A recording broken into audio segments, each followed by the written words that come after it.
बहुत सारे दुकानदारों के पास जब उनके कस्टमर उनकी बेची हुई चीज़ वापस करवाने जाते हैं कि भाई ये इस चीज़ में ये नुक्स निकला है, आप इसको वापस करें, तब्दील करें, तो जो दुकानदार होते हैं वो आगे से उनसे बदमाशी करने लग जाते हैं, आगे से उनके साथ सीधे हो जाते हैं कि भाई नहीं हम तब्दील करते हैं, नहीं वापस करते। इस वाले से मैं एक वीडियो भी देख रहा था एक खातून की कि वो दुकानदार के साथ बहस कर रही हो, दुकानदार उसके साथ बदमाशी कर रहा है उस खातून के साथ।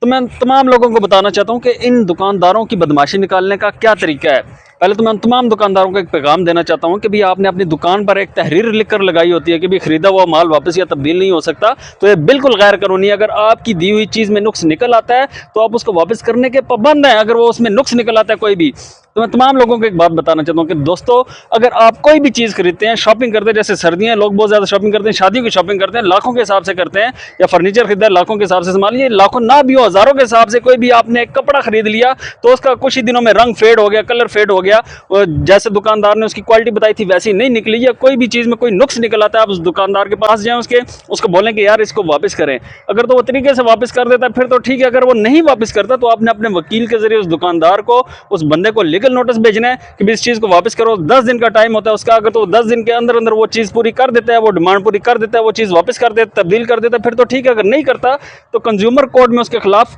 केस करना है आपने। तो दोस्तों, इस पूरे प्रोसेस में जितना भी खर्चा आएगा, जितना भी आपका यानी कि वकील की फीस होगी, जितना भी आपका खर्चा है, वो वही दुकानदार अदा करने का पाबंद होगा। बहुत सारे लोग इस हवाले से नीचे कमेंट भी करेंगे कि 500 के पीछे वकील को 50,000 रुपया कौन दे। तो मैं आप सबको बताना चाहता हूँ, जितना भी खर्चा है आपने उसी दुकानदार से वापस लेना और कोर्ट ही आपको वापस लेकर देगी। दोस्तों, शुक्रिया।